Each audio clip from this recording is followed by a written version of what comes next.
محاوله رئيس فني بوريت كيرجع رئيس فني كيرجع الكره عند بوريت كيلعب كره عند بلال البقالي. بلال كيختار دريس رئيس فني. الاسلوب ديال اللاعب هو فيه دحرجه الكره مع اكثر اللاعبين بين المنتخب الوطني المغربي. مسرار عمليه ديال التصويب ما خرجش كره جواو كينقذ الموقف كيرجع الكره ديالو عند الحارس اللي قام بالتصدي في الكره. افتتاح التسجيل من جانب المنتخب الوطني المغربي هشام. صراحه ففي الشوط الاول فما يمكنش تنبأ بان الهدف غادي يكون لان كتكون واحد التركيز كبير من خلال هذا حارس المنتخب. تصريح للقناه الرياضيه واللي كنت خديت معه تصريح قال بانه انا اللي عليا الضغط كبير. المسرار كيلعب هذه الكره الاحترافيه والتركيز العالي ديال الحارس وكذلك تحمل المسؤوليه. فكما سبقنا وشرنا في المقابلات السابقه فعبد الكريم بيه فهو حارس عنده تجربه كبيره خلال البطوله الوطنيه فهو بين على علو الكعب ديالو وكذلك الحراسه ديالو المرمى ديال المنتخب الوطني. نعم.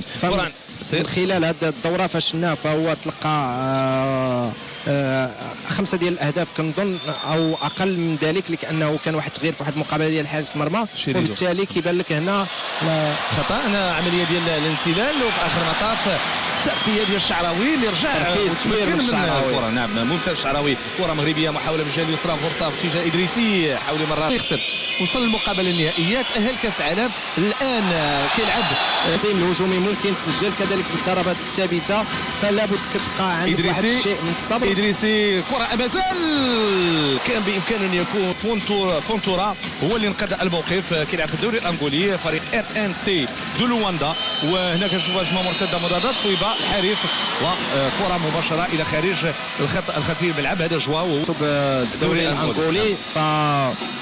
الدوري الانغولي فهو دوري قوي فهم عندهم اللغه ديالهم كتسهل عليهم.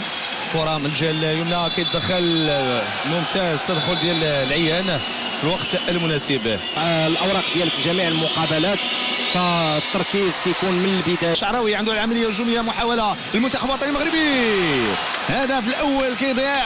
العيان هو اللاعب اللي كان هدف وبالتالي تمريره الشعراوي كينطلق عمليه هجوميه محاوله ممتازه. الشعراوي كيصوب الكره اللي كان الاول. كره عند دريس رئيس فني كيلعب الكره مع بقالي رئيس فني انس العيان. حفظنا هاد اللاعبين حفظنا الاداء ديالهم ولاعبين اللي كيبحثوا باش انهم يواصلوا بعزيمه طموح رغم الاصابه رغم الحاله الصحيه اللي كنا تابعناها ديال يوسف جواد. هذه عمليه هجوميه كره هدف اول منتخب الوطني المغربي عن طريق بوريت اللي كيتمكن من وضع الكره في المرمى كيعلن على افتتاح التسجيل كيعلن على نهايه العقم التهديفي.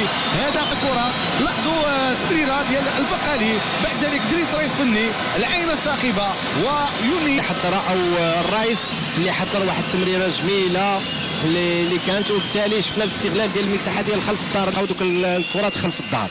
انا ما غندويش على هذه المعطيات هذه انا غادي ندوي على الطريقه باش نوصل لهم هذه المعطيات وهذه المعلومات. وبالتالي هو عرف بان الخطا تكرر اكثر من مره وبالتالي خصو يصلحوا ولا الا ما صلحوش في هذا الوقت فممكن دريس رئيس فني حاول يمر دريس رئيس فني امامه بلال البقالي بجوج اللاعبين المتمكنين. كترجع كره مره اخرى. هذا البحث اللي كيرجع من جانب المنتخب الانغولي كيسجلوا هدف ديال التعادل.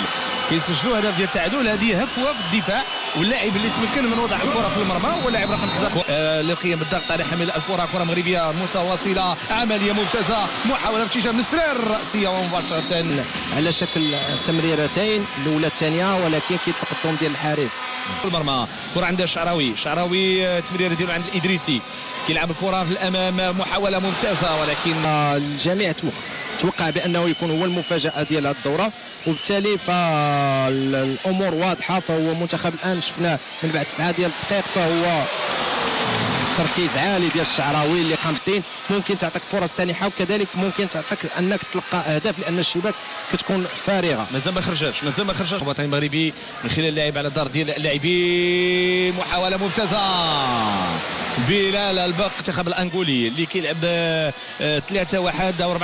هذه عمليه هجوميه هذه محاوله ممتازه. الان التصويب من جانب بقالي اللي كيحافظ على الكره كيختار المسرار الجهه اليمنى خروج الحارس كيملا الزاويه خروج الحارس. هذه فرصه ديال تصويب مرة أخرى عند أنس عيان، محاولة داخل منطقة الجزاء والحارس ينقذ الموقف. أن الكرة عندنا وخاصة حنا كنقوموا الآن بخطة ديال اللاعب طائر. كرة ممتازة، محاولة قائم، كرة من جديد، فرصة مغربية وكيضيع هدف محقق للمنتخب الوطني المغربي. كيضيع وكينطلق عملية هجومية، كيحافظ على الكرة ديالو، اختار الجهة اليمنى، هو مرور ممتاز هذه من جانب اللاعب الإدريسي اللي كان قريب. وقت لتفادي هذه الأخطاء. كرة التماس المنتخب ديال انغولا. هذا ماشي منتخب انغولا اللي واجهناه في الدور الاول، دور المجموعات، مقابله افتتاحيه. فصراحه الاخ عدالي هذه كتكون خطه ربما المنتخبات اللي كتكون قويه، المنتخب الانغولي بين اللاعبين معا عندهم امكانيات جيده. هذا بلال البقالي كي نفسه تصويب مره ثانيه عند نسعيان. عمليه ديال التمرير الان كيحاولوا لاعبي المنتخب الوطني المغربي انها تكون دقيقه لانهم الشباك ديالنا فارغه، لذلك هذا المحاولات كتجيب هذه الصوره. هذه هي محاوله من اجل ممتازه. بلال الجهه اليمنى نسعيان، كيراوغ الحارس، فرصه ديال التصويب في اتجاه من اسماعيل. نشوفوا التحولات كثيره في كره الصالات. دريس رئيس فني، محاوله هجوميه، فرصه ديال الهدف، كيضيع هدف محقق المنتخب الوطني المغربي في الكره الماضيه. بالنسبه للمنتخب المغربي كره عند امازال كيحاول يمر، كاين خطا، الحكم يعلن على مخالفه لصالح المنتخب. احدى الكرات لان المنتخب الانغولي فهو ما بقاش كيركز في الدفاع. هدف المنتخب الوطني المغربي، هدف عن طريق ادريس رئيس فني، هجومي 100% فاش كتكون الزياده العدديه في المحاوله. الشعراوي كان قريب من وضع الكره في المرمى. المشكل الاهداف ديالها كثيره كتكون في بعض الاحيان. كره ممتازه، فرصه، هدف اخر قريب المنتخب الوطني المغربي والمنتخب الانغولي. كانت متراكمه، كذلك الضغط اللي كان كيقوم به المنتخب الانغولي، فالناخب الوطني فهو التجأ لهذا المغربي عن طريق ادريسي. عمليه ديال استخلاص كره الشعراوي، ولكن الانغوليين. كره ممتازه، هدف ثالث للمنتخب الوطني المغربي عن طريق المسرير الرائع، مسرير ضد المنتخب الوطني المغربي. طريقه من الجهه اليمنى، هذه محاوله ممتازه، فرصه اسماعيل. الاعاده لاحظ معايا من زاويه مغلقه